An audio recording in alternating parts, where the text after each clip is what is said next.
Unfiltered Nation here on Nighthawk Radio. To listen to Nighthawk Radio, go to nighthawk-radio.com. Check us out on YouTube, Facebook, Rumble, and Spotify. How are you doing tonight, Jacqueline?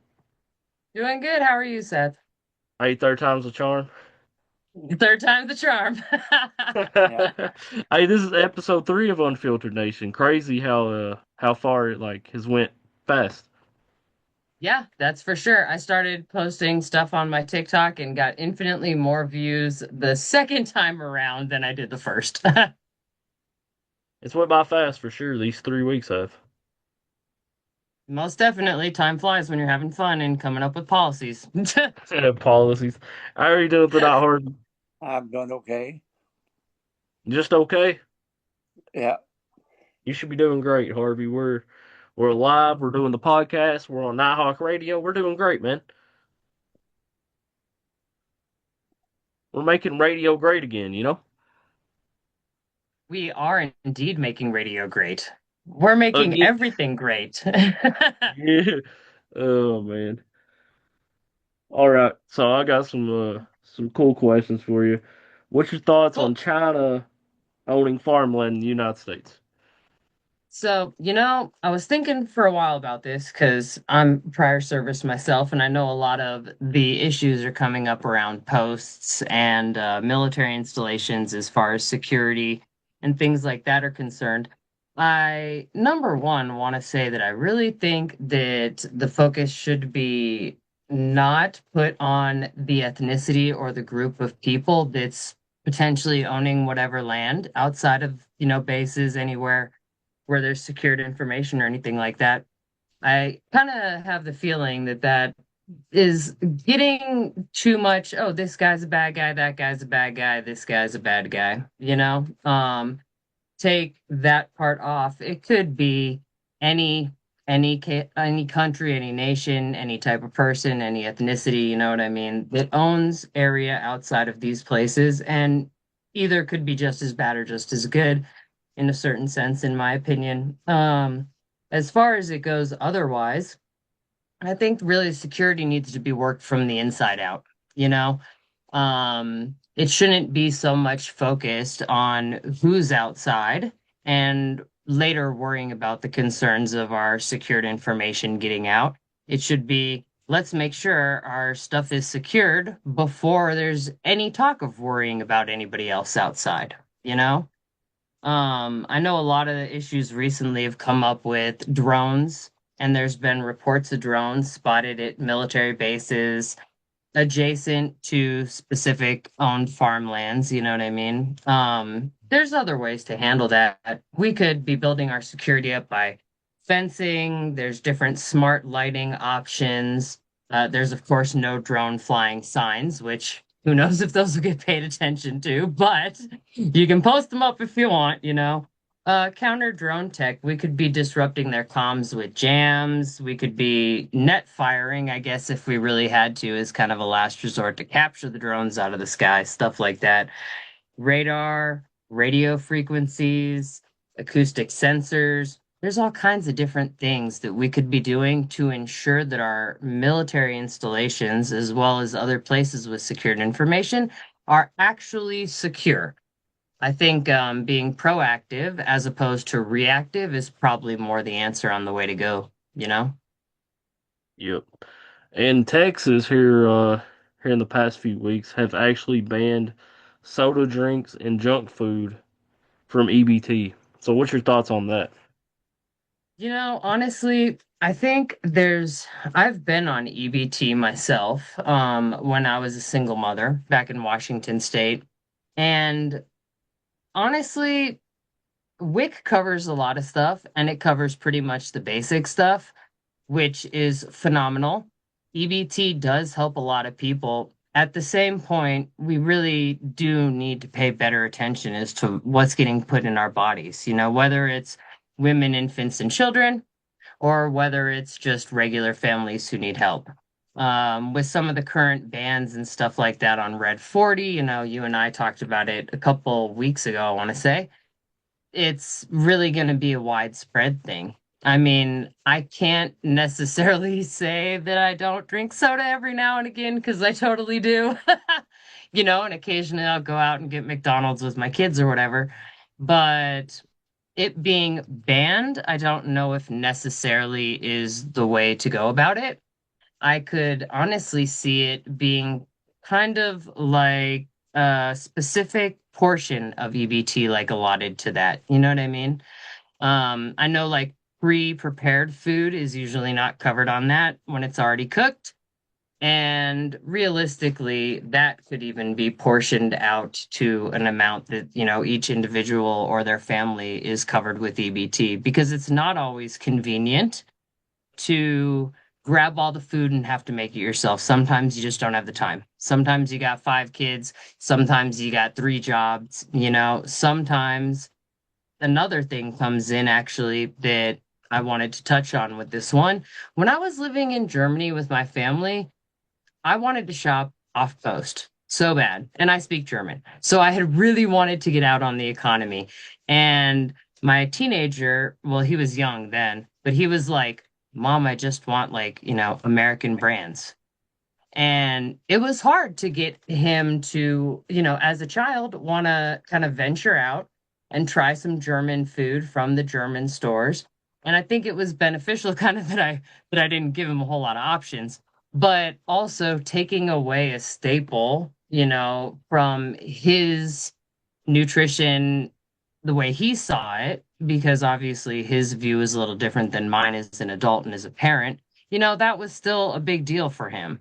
So if we're talking EBT coverage and all of a sudden all this junk food is banned all at once or all the sodas banned all at once, it's kind of gonna take a mental effect and emotional effect, I think, on a lot of kids that maybe we're not specifically looking at that right now, and we should be paying a lot closer attention.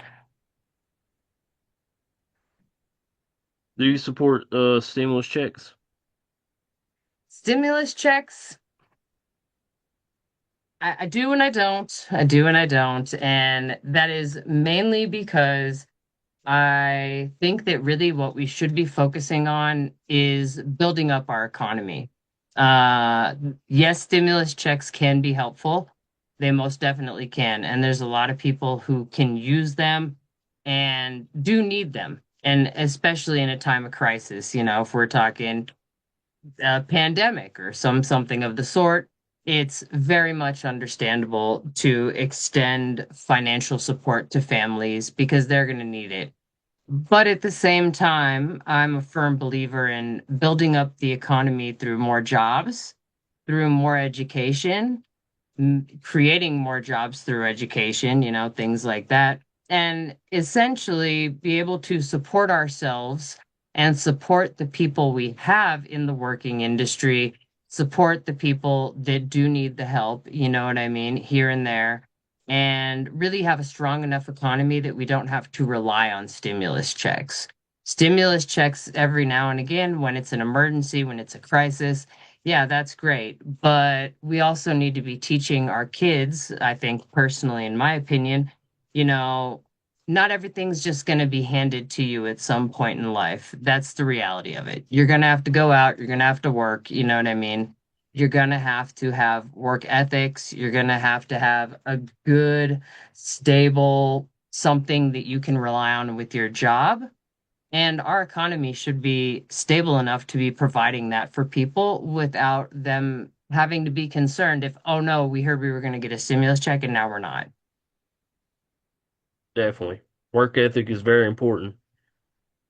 For sure is, especially in other topics, like other senses of work. There's all kinds of jobs. Trade jobs, I don't think trade jobs get enough spotlight here. And I, to bring it up again, when I was living out in Germany, trade jobs over there is a completely different world. They're not getting treated like lower class individuals because they're picking up garbage. I think here in the US, sometimes we do have some stigmas around a lot of trade jobs. I know myself working as a lube technician and a mechanic for years, people don't expect me to be a mechanic first off. but they don't expect, me even just to be in a trade type job. I think we don't place enough importance on trade jobs here in the US because that's what's holding a lot of the foundation of our societies and towns together. And agricultural, that's another huge thing. There is not enough focus on that, and there is not enough support or, in my opinion, education either. I personally think that there should be more opportunities in school to support trade jobs, agricultural jobs. That way, we're creating more job avenues as well, instead of just here's a check for something and you don't know where the check's going to go. That's the reality of it. You can't promise the check's going to get used for something that they really need, or if it's going to get used, as okay, well, I had this money and I really wanted this thing. Everyone makes those choices sometimes, and you decide to buy the thing you want instead of the thing you need, That shouldn't, really shouldn't be that way, realistically speaking. People should cover their needs first, but our economy should be better set up so that we can focus on that and the job stability. And then when people do need help, okay, here's a stimulus check. Yeah, but you kind of answered my job question too. Did I? Yeah, pretty much, yeah. But Perfect. you're right, trade schools are very important.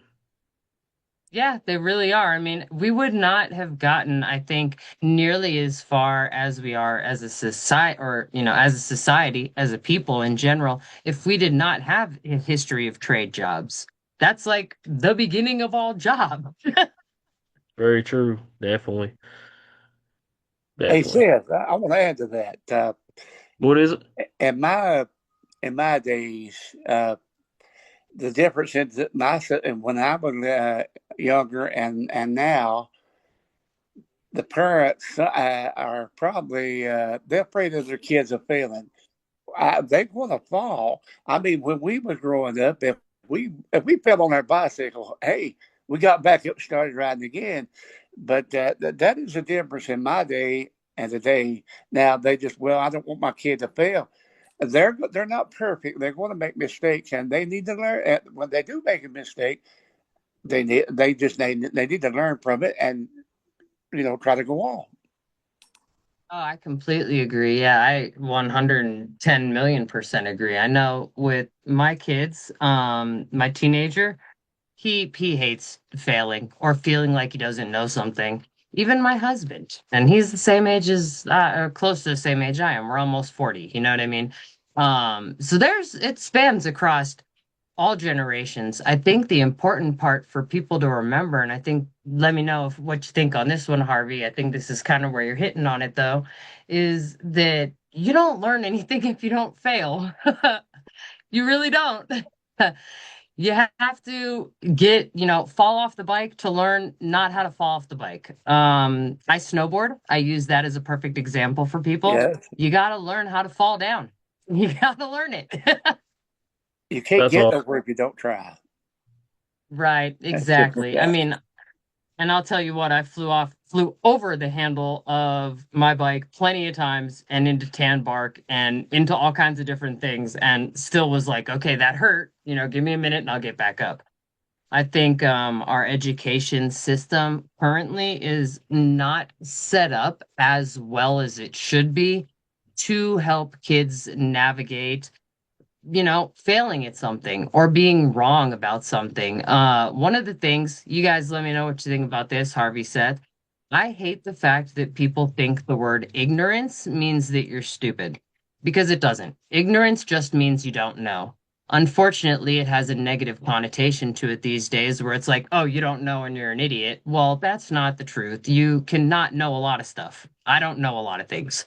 And then I go out and learn about them. You know what I mean? Yeah, we learn stuff from people every day. And speaking of failing and school and stuff, I know some people have failed with student loans and stuff. So how would you handle student loans? I mean, that goes all back to strengthening the economy. You know what I'm saying? I think we really need to be focusing on that part of strengthening the economy. However, I do believe in forgiveness for student loans. They're out there, kids, adults, I've known plenty of adults my age, even older, going back to college. And really, the reality of it is school should not be as expensive as it is. That is the truth. Um, I don't have an exact layout plan as far as how I make college cheaper. You know what I mean? Not yet. I'm working on it. We're getting there. But I do actually have a new policy that I'm going to be dropping on my TikTok here soon, for educational stuff. And I think really creating a better space for people to learn is going to create a better space for people to want to teach. You know, I think that will also help families get involved, potential people who would say want to donate to a school or help fund something. There's going to be a lot more options if our education that's being put out there is more worth it. But people drowning underneath student loans, trying to get an education, trying to further their careers or better themselves, I mean, we got to figure out a way to get rid of it because it's costing too many people too much money. And essentially, really what it's doing is just kind of feeding back into the loop of our economy not being prepared to take care of people, you know? But people failing do help people learn how to succeed in life for sure. And I know people have failed in college and have to still pay back their student loans. I mean, I think it does teach them a work ethic type of thing. I think it does teach the work ethic, but at the same point too, there's gonna be a point of no return where if the person is constantly in school or constantly bogged down by student loans after the fact, they're also not necessarily feeding back into the economy at the capacity that they normally would, you know? Yeah. Thing about that is taxpayers would have to pay for that. Yeah, yeah. It really comes down to a trying to figure out how to balance out the taxpayer money. You know what I mean? When I was over in Germany, to bring it up for the third time, because apparently three's the charm here, uh, free college, free healthcare. That's how you can speak the language, you can go there for free, you know? But that being said, they have an unbelievably high sales tax. And that's how some of the money gets, allotted to schools or to the medical system or whatever. I think really, instead of just boom, let's make everything free and let's raise the taxes, I think we need to be working at a smaller scale, Take a look like we've talked about before, tariffs, trades, imports, exports, things like that, where we can lower fees feasibly. you know, Increases on taxes is not everyone's favorite topic or what people want to hear. But I think I speak for myself anyways. I don't know if I could speak for everybody else. I wouldn't mind paying a bit more taxes if I knew that the next generation was getting educated in a way that they could function and be useful to the society and want to be in our job world, out there working and stuff. I mean, do I want to pay 50% taxes? No, not necessarily, just because that's going to drown me and my family. However, a small increase and then a small decrease, maybe in another area, is the way to balance it out. I don't know. What do you guys think? I just hate higher taxes, I'm not gonna Yeah. lie. And I know the way Joe Biden handled the school debt forgiveness thing, the student loan forgiveness, my bad. Well, it was school debt too though. How he handled it did raise taxes and it was a complete disaster. So Yeah. I whatever you do, think it don't do was what not Joe as Biden Trust me, I'm not going to do anything anybody else's way but my own. did. I think really it's about making small adjustments. I think I hate to say that any other president has done it wrong or right because I hate to use those specific words, but I think a lot of the issue comes from big giant changes because a lot of the times the long game doesn't look nearly as pretty, I guess. People are like, well, I want a response now. I want to fix this problem now. Well, I think sometimes the reality of it is fixing the problem now means the problem has to wait a little bit while we make the small adjustments, you know what I mean, to fix the larger issues. Because some of the issues that we're in currently our tariff trade stuff, import export, our taxes, our education system, our workforce. These are giant issues that we've had for years, and they're giant bills in debt. And it doesn't just miraculously go away overnight. It really doesn't. I wish it could, but it's not gonna be a bippity boppity boop, you know? Like the big beautiful bill. You see, all bees, and third time's the charm. Third time's a charm. I think that was an F instead of a B. It's probably a B and an S if we're being honest, but you know, Oh, did you say BS? I said a B and an S. Oh yeah, it is BS for sure. The big beautiful bill is. It's a complete debt disaster in my opinion. I don't know how Harvey feels about the big beautiful bill, but that's how I feel about it. Yeah, what is your opinion on the big beautiful bill, Harv? Well, I think they could be. There's some things I like about it, and then there's a whole lot of things that I don't like about it. But I don't know. Have to wait and see how it goes. There's some things. I like that they need to take away some of the things that they're spending taxpayers' money on that going to nowhere. They don't know where they're going, and costing the taxpayers a lot of money. I agree with on some of the stuff that they've caught them doing. I mean, they ought to. They could take a lot of money that's sitting in somewhere else across the waters. Help our veterans and help people homeless. Something like that is. I think that they need to do that. Oh, I totally agree with you. I think a lot of professionally speaking, I think a lot of the issue, all joking aside, is that there's no transparency. Taxpayers don't know where their money's going. They hear where their money's going, and then they see the road that hasn't been fixed in 20 years. Makes it Very a true. little hard to believe that my taxpayer money's going to the road that needs to be fixed when my car's bottoming out. That's I very true. I'll give you one example. When Trump was president the first time, and a lot of people got on to him when he got out of that Paris Peace Accord. They've talked about global warming. Hey, I can tell them what's wrong. I can tell them global warming, what's going on with global warming, and I wouldn't charge them a dime. I mean, he said they can take that money, use it on something else. We didn't need to be in it. I agreed with him on that. I think there's a lot of things where realistically, I mean, we've got a lot of concerns. And at this point, it's so hard to touch on every single concern where we have debt and just dump a bunch of money into it. And then, especially with no transparency, we're sitting at a spot where, the people don't trust the government anymore because they don't see what's happening. I think that's one of the important things is getting rid of some of the political jargon, getting rid of some of the taboo topics, transparency so taxpayers know where their money's going. They can see things happening with their taxpayer money. They can see the education system getting fixed, the roads getting fixed. I mean, yeah, we need to worry about the environment as well. I think that is important, but we need to know where it's going, how it's getting spent, and people need to be transparent and honest about it at this point. But we need to talk to people like they're people.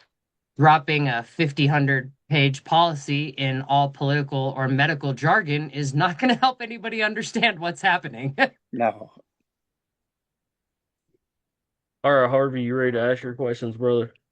Well, let's see. My first one is I want to ask her, see what she thinks about this. About 3 years ago, me and my brother went and voted at a place, called Colby. They had to vote at certain places. Uh, well, we had to show our IDs, and on the computer they had him voting in the wrong precinct, and he was a registered Democrat. They had him as a Republican, And it wouldn't have been a mess if he hadn't showed his ID and his address. So, what do you think about people going to vote? They should have a photo ID and their name and address and everything. What do you think about that? I mean, if I'm you guys both already know that I'm no party fan. That is my big that is one of my big things. But as far as so I don't really think it's necessarily as important if it says Democrat or Republican. I wholeheartedly think that you have to be able to identify yourself. That is just the reality of it. If I have to show an ID to a police officer for driving, my driver's license, or I have to show one when I'm getting on a plane, or if I have to show one if I decide I want to buy a pack of cigarettes and a six pack. There's absolutely no reason why you shouldn't have to show ID verification. And a lot of the times, the systems, computer systems, that stuff gets messed up. It doesn't maybe have the person's right name or spelled the right way or their address. I think we really need to take accountability of our people in the sense of you can identify yourself. That's your name. That's, your livelihood. That is what needs to be correct in paperwork. And, I could walk around saying I'm whoever I want to be. And that's putting the safety of other people at risk. If I'm sitting around pretending I'm, my neighbor down the street, and instantly we've got problems, not only for my poor neighbor if I'm doing anything I'm not supposed to, but also for anybody else who comes across my path. I think it's real important to be able to identify yourself, your mailing address, and if you don't have a mailing address, if you're homeless, for example, we True. really should have something where they can have addresses or have a PO box or, a place where mail can go, that their mail can be safe, or a way that they can get an identification without having to be shamed for, not having a home address or something. Yeah. Another question I got for you. I don't know if I said this in last week. It was I won't say which party done it, but they're wanting to make the Supreme Court go from 9 judges to 13. What would that accomplish? Yes. What was that? They want the Supreme Court to go from nine judges to 13 judges.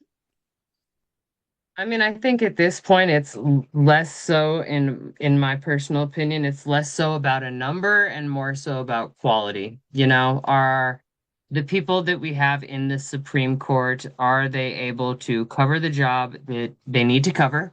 Are we able to also, take care of what they need? Because they have security issues, they have finance issues. I'm sure they have lives too, just like the rest of us. But the reality is instead of numbers, I think really the focus should be on the quality of work. How much are they capable of doing at the capacity they're at versus how much would they be able to do if we were at a higher capacity? If it's not that much more, then why are we adding a whole bunch of complication to the system? Is kind of the way I see it. I really think that there should be like an auditing kind of ordeal for them. Hey, are you still on track with where we are as an economy, where we are as a people? And keep re-looking at it. Make sure we have the right people in there, people who are willing to do the work, people who aren't scared of, the other repercussions that come along with being in the Supreme Court, I'm sure. I don't know that it's a numbers game. I think it's more a quality game. So 9, 13, 15, 100, if we don't have quality people and they're doing quality jobs, the numbers are relevant anyways, I think. Well, me personally, if you go to that from 9 to 13, well, there's four more people. You're going. The taxpayers are going to have to pay. You know. Right. Yeah, I agree. I mean, and that's the thing is, if there is absolutely no reason for it and all it's going to do is end up raising taxes, I don't see a reason to just start adding people in for no reason. If there was an issue on the people who are in, like, hey, this person in seat A needs to get the boot and we need to bring somebody else in. Okay, cool. That's not raising any taxpayer dollars, you know what I mean, as far as switching out the two. That's why I really think there needs to be take a look at who's there, how their how just their outlook aligns with where we're at as an economy, a society, all that stuff. And then we don't necessarily just have to throw numbers at the Supreme Court positions and keep adding on extra things for the taxpayers to pay either. Okay.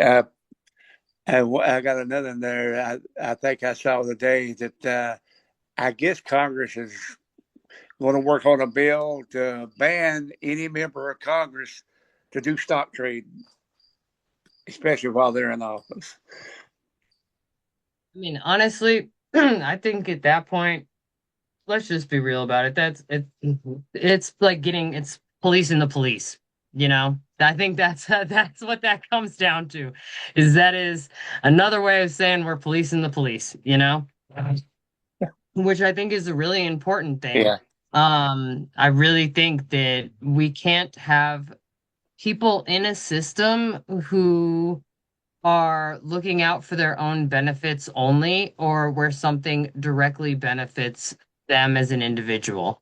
If you are sitting in a position of being in our government, your sole purpose, in my mind, is to do things that are helping our government, helping our people, not necessarily what your priority is as an individual. You've now taken a seat at a much bigger table called the US instead of just your dining room table. I think that's where a lot of it really comes in is there's other means of handling issues aside from, just getting the immediate personal benefits because that should not be a priority in the government as far as I'm concerned. Okay. Uh, this may be the last one. I think all three of us see what's going on in Texas. And, the state Democrats run from their state, kind of what they call it gerrymandering. I always thought when they redistrict, they would have to wait till after every 10 years when they do the census. Uh, I don't understand what's your opinion? What are they doing it after 5 years when they usually do all that according to what they Trump's the one that got brought that up. huh? Trump's the one that wanted to do that. He wanted to do a census before the Well, next two but terms. they always done it after every 10 years. Yeah, Trump's trying to be a dictator. I just want to know her thought on that.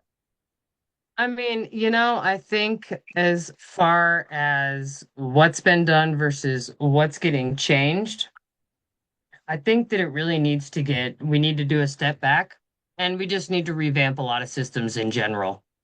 If I'm being honest, that is my honest opinion. I think there are a lot of people who are going to be on the side of, hey, let's do 10 years. Hey, let's do 5 years. Hey, let's not do something new. Hey, let's do something completely new. I think we should start at where we're at, take a look at the systems, how they're working, and how people are working within these systems, and adjust accordingly. Jumping to a let's do shorter, let's do longer is not necessarily, in my opinion, going to solve any issues. It's going to bring up a lot more public issues because people need time to adjust to the changes if there's going to be changes. People need to see that their government is willing to work with them. I think what we need to be doing here too is taking a lot more input from individuals here who are voting. We need to take a lot more input from the people we have in our society because what they believe in is important too. Whether or not it's that we all agree or we all end up disagreeing, hearing all the sides and, personally, my opinion is your opinion's really important, Harvey, because you have an opinion. You're living in the world. Seth's opinion is really important because he has an opinion and he's living in the world. I think really the focus needs to be off dramatic big changes and really needs to be on working with the people and what is appropriate for where we're at. My bad. I shouldn't have called Trump a dictator. My bad. My bad. I mean, at a certain point, I think everyone's got those good and bad qualities. You know what I mean? Yeah. But he's the one doing that, Harvey. He's the one that's wanting the census done before the 2026 midterms. I Yep. I know mean, it's all at this politics. point, what do you guys think? Because I'm actually genuinely curious, do you think that we should stick to our original systems or do you think that we should be changing them? What is your guys' opinion? When it comes to the census, we should just stay the way it is every 10 years.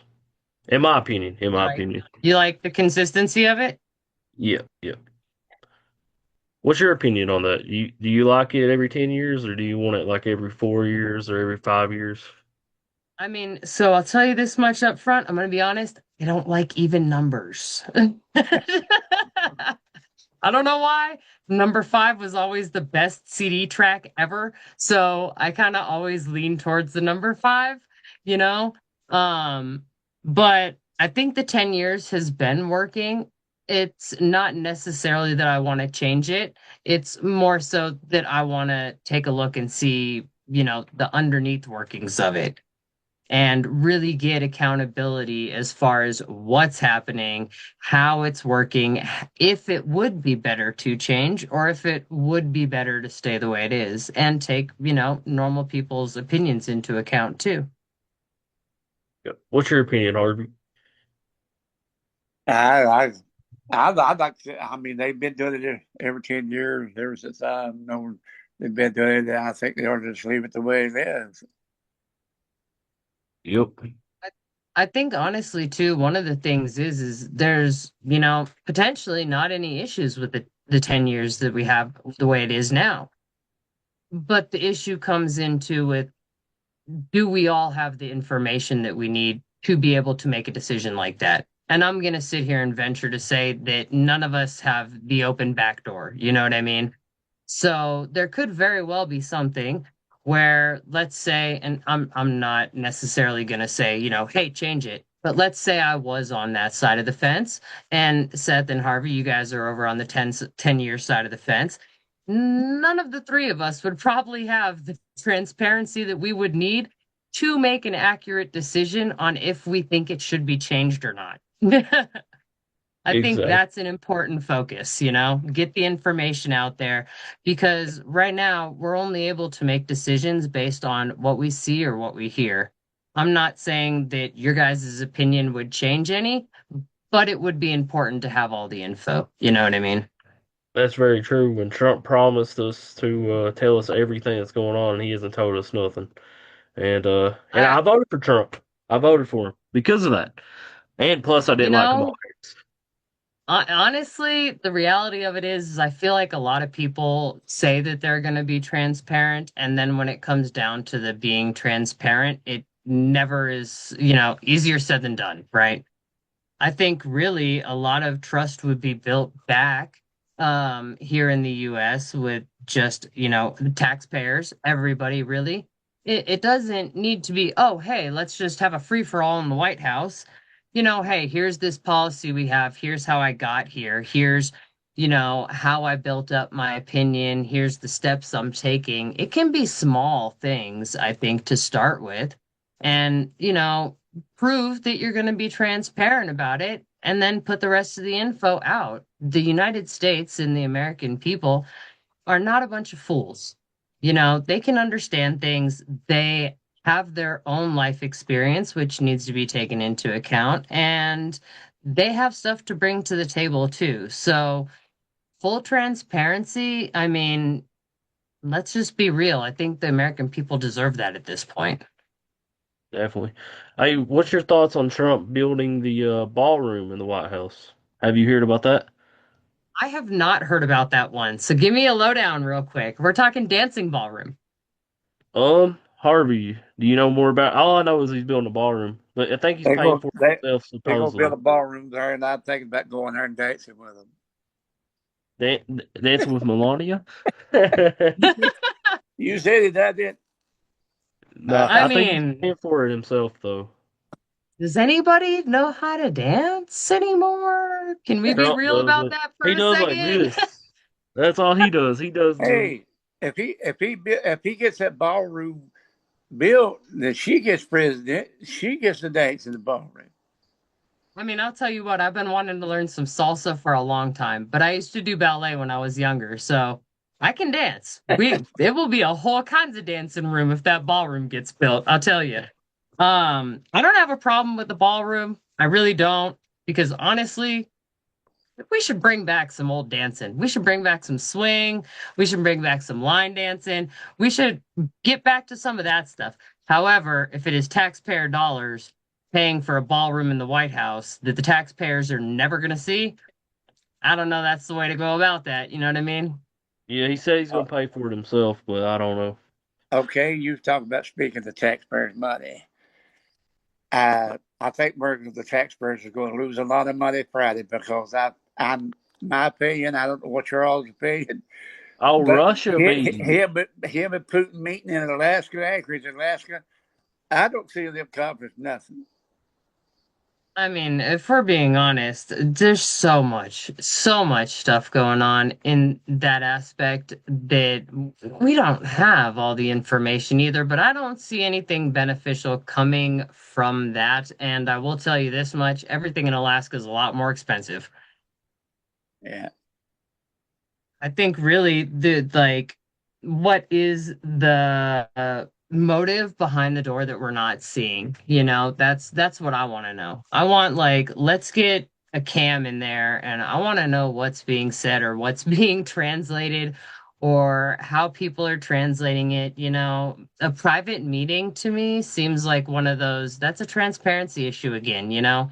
And when we're talking with international people, and I'm not even going to place a good guy or bad guy role because I think that's silly. But when we're talking about international people, diplomats, things of the sort, it needs to be an issue that people can see what's happening because that is the fate in some senses on how we interact, you know, with the rest of the world or how the rest of the world interacts with us. That is directly impacting the American people. And it's not helping our understanding either of other cultures or other societies if everything's being gate kept behind doors in Alaska. You know what I mean? That's very true. And we still have U.S. citizens in Afghanistan. People have not talked about that. How would Yeah, you bring them back? that got dropped a while ago, I think. I feel like the whole Afghanistan Iraq thing kind of everybody closed that door and you know, I mean I hate to say it because that's horrible. We still have American people over there, you know. I think we have to stop focusing on so many stinking wars. How would If you I'm bring the being honest. citizens back? My bad. I mean, we Sorry. we got to get them. No worries, you're good. We got to get them back one way or another. You know, I think using military force, if military force is required, if it turns into a military type issue where we're trying to get our people back and we end up in another war, you know, then we're gonna have to get our people back. We got to bring our people back home safe. They fought for our country and they deserve to be back here safe. However, I think that really we shouldn't have to extend military force until it's no longer an option, but to use military force. I know that recently I've been reading a book called Resource Wars, and it was talking a lot about different things like oil and back in the Clinton administration and, you know, things along the line. And I remember I'm sitting out on my back deck, and I kid you guys not, I was like, I run back inside my house, and my husband's sitting at the dining room table, and I look over and go, I'm gonna solve the world wars. And he was like, okay, all right, you know, you got this. Good job. And the look on his face, I love my husband to death, I do. But sometimes he will have that look like, you are way in over your head. And I started thinking to myself, a lot of what our problem is with making sure our soldiers are safe, a lot of the problem with making sure resources are available is that we're not so much working with other countries as much as we are arguing with them. I mean, it's not to say that everything's going to be easily solved by sitting down with somebody, but at the same time, sitting down with somebody, treating them like a human, and, going from that point, I think would be a great benefit to our society. We'd be able to get more people back home safe.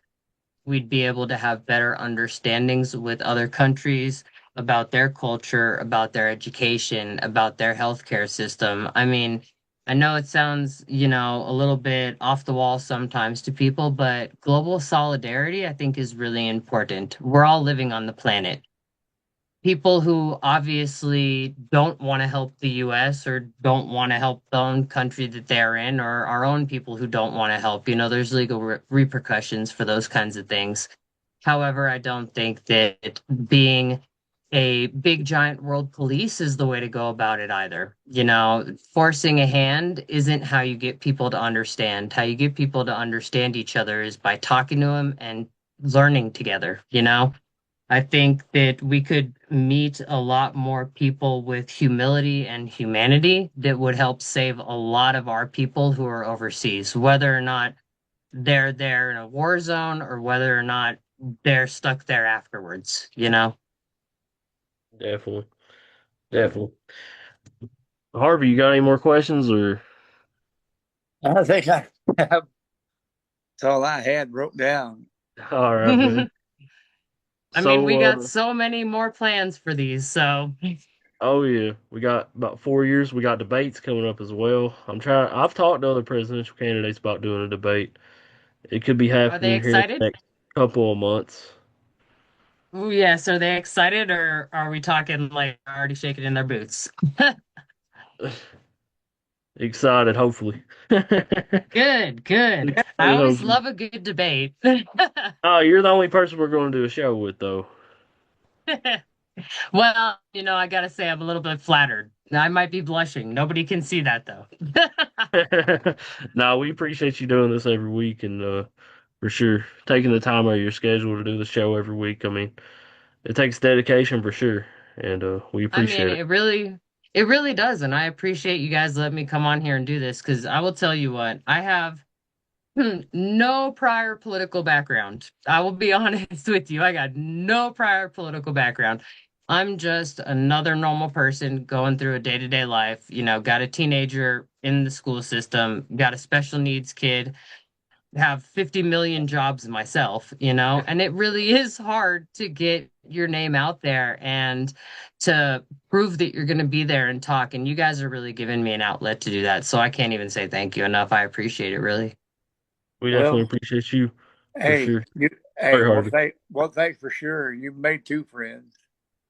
Definitely, I definitely. tell you what, people can always use more friends. And honestly, I love talking to people from other places too, like not in my hometown or not in my state, because you get to learn so much about people and how their different perspectives impact their lives. And I love a good story.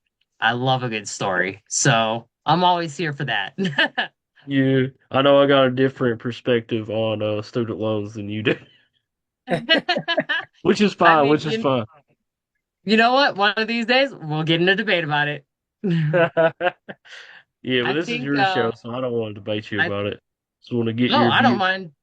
I don't mind debating at all. I'll give you my view and then we'll debate after the fact. But I'll tell you this much, one thing I think that people have forgotten how to do is how to disagree and still communicate.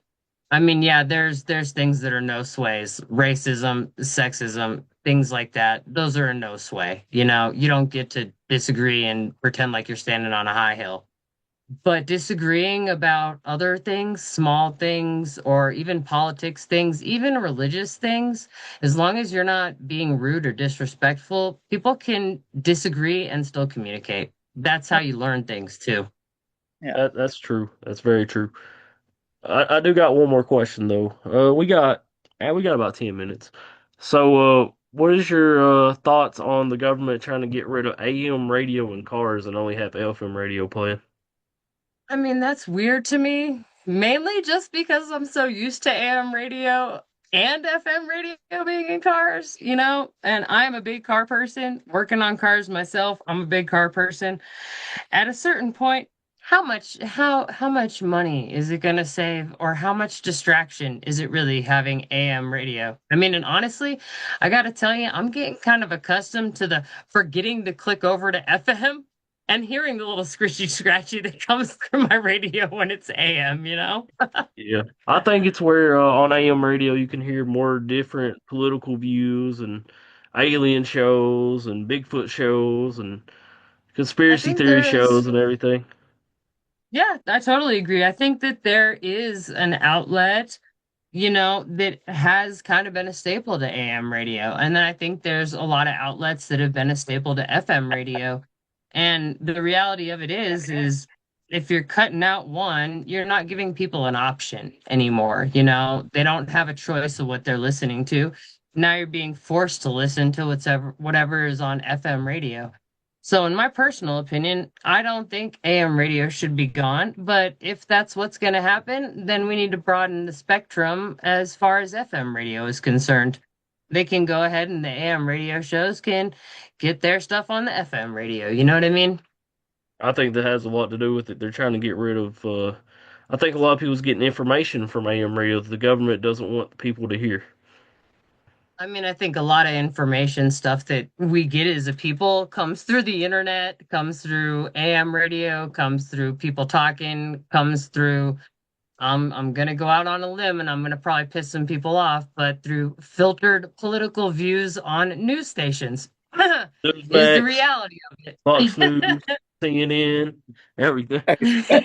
Hey, Seth, there was a song back in the 80s talked about radio. You know what the name of it was? What was it, man? Video Killed the Radio Star. I just want to point out to you, I still love that song. I don't even Video know what Killed the song it Radio is, but Star. Harvey knows what it is. There's not, it's the transparency thing again, is what the problem is. The government does not have the strong hand on people's opinions. People's opinions are what help form our government, not the government controlling people's opinions, in my personal opinion. Let's see if the government wants to control that. 25-year plan. Personally, love that AM radio with it. If they do the right thing, I love AM radio. Because when I was growing when I was a little older, they used to play old radio shows like Gunsmoke, Jack Benny, and all them. And I would sit and laugh at the jokes. Their comedy was 10 times better than what it is today. And I loved AM radio. I mean, honestly, it kind of you're giving me a little bit of flashbacks here, Harvey. I'm not gonna lie, because I still love me some old like Nick at Night. You know what I'm saying? It's the that was it. It was so much a different time, and I think a lot of different perspectives that were a lot more broad on, Nick at Night, even still today on AM radio than what we get on just FM. I mean, there's no reason to cut out a whole section of it just because nobody likes it. And whether or not people are saying they're cutting it out because they don't like it is almost irrelevant at that point. You know what I mean? We could probably go ahead and safely assume that if there's no other real reasons being communicated on why they would want to get rid of AM radio, then why are you getting rid of it, you know? Yeah. I mean, we got classics like Coast to Coast. Coast to Coast is awesome, especially when Art Bell did it. Honestly, for years and years and years, I did not even listen to the radio. I am so dead serious having to deal with my kids in the back seat. I'm constantly turning it down. You know what I mean? Or like I can't read the street sign, I got to turn the radio down. Now I'm like, all right, we're just FM, AM. I don't have Sirius radio, but I still got to. Yeah, actually, I own cars that have like tape decks still, so I ain't even gonna BS. I still totally do, and the tape decks work. And I have CD books. I got CDs in my car. You know what I mean? Now I'm like, let's just see what's on, and I start pressing buttons in there. As long as I'm not driving, I'm not pressing all the buttons while I'm driving. I'm trying to be safe. But I'm like testing it out. What are we going to listen to today? It's great because I think there's a lot more variety, just like you guys said, and a lot more. I don't know if wholesome's maybe the word to use because people probably take that a different way, but a lot more honest talk. Really, there is. Different perspectives for sure on AM radio. I think FM radio is more controlled. Yeah. I feel like FM, yeah, I mean, didn't mean to cut you off there, Harvey. What were you gonna say? Well, What are you? what you say? I didn't understand what you said. Oh, I said, I didn't mean to cut you off. I think you were gonna say something, and then I cut you off right after Seth, and my thing's lagging a bit. Oh, okay. Are you? You can go ahead, Jacqueline. All right, well, I was gonna say, I think honestly, FM is a lot more about making money.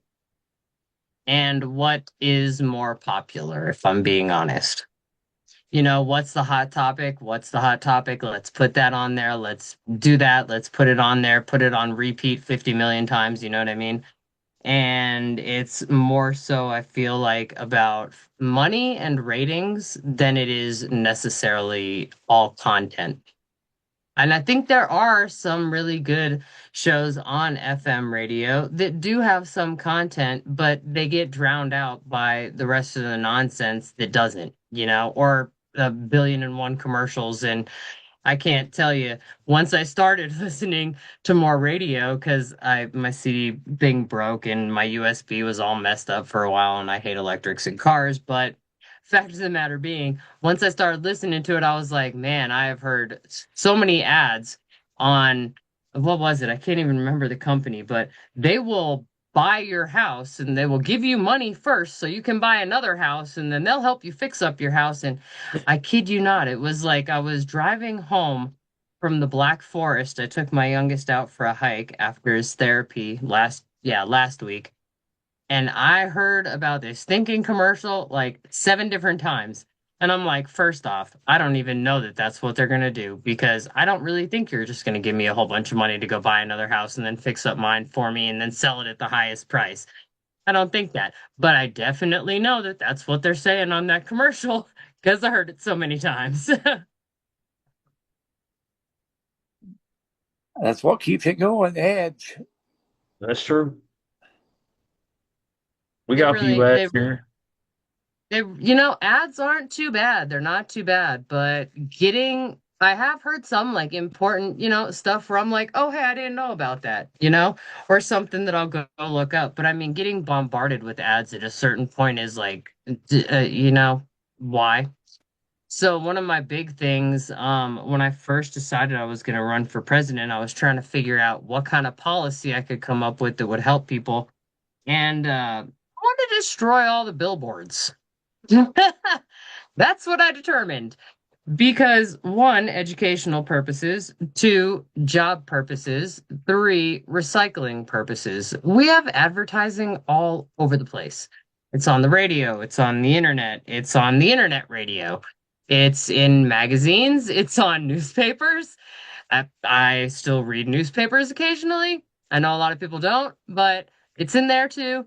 We've got advertising everywhere. And, certain places, I think we really could tone down some of the advertising, And personally, on the side of the road, giant billboards that are busted and falling apart are an eyesore, one, and driver distraction, two. And we could actually be making money off recycling the billboards and getting rid of potential hazards for drivers on the road. You know what I mean? Yeah, and at that There's point, enough. they can start falling.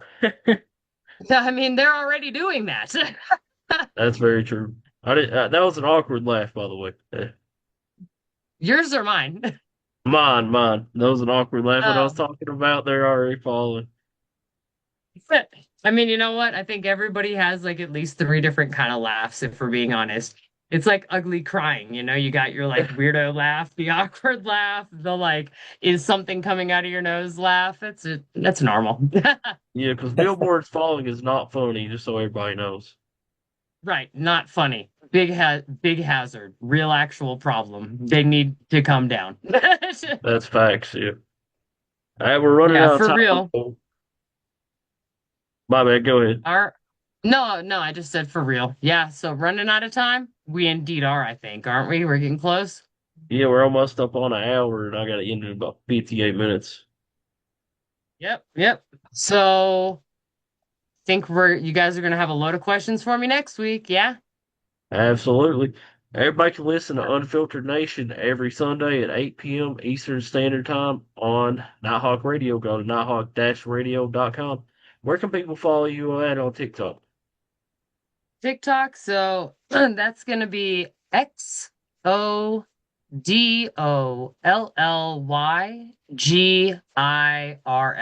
XO Dolly Girl on TikTok. Harvey, where can people follow you at? uh, I'm the leader. I drive a Honda. No, you can check out Harvey every Wednesday at 7 p.m. Eastern Standard Time on Harvey's Weekly Football Report. Me and Harvey pick football games every week. Starting that August the Maybe she 20th. could. Hey, Sam, maybe she could do a show with us. Oh, What's hold that? on a second. Hold on. Before we cut this off, I gotta know who's y'all's team then? One, NFL or college? NFL. The Cleveland Browns. Harvey? I'll tell you what. I grew up a Dallas Cowboy fan, and but right now, if their owner would just shut up and sit back and let a good coach work his players, they'd be a lot better than what they are. But All I right, like well, Cincinnati Bengals though. We're close to Cincinnati Bengals. I do like the Bengals too. Who's yours?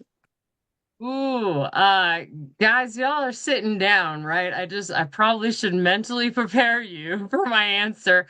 I'm a Raiders fan. There ain't nothing wrong with that. I won't tell you, you're a Raiders fan.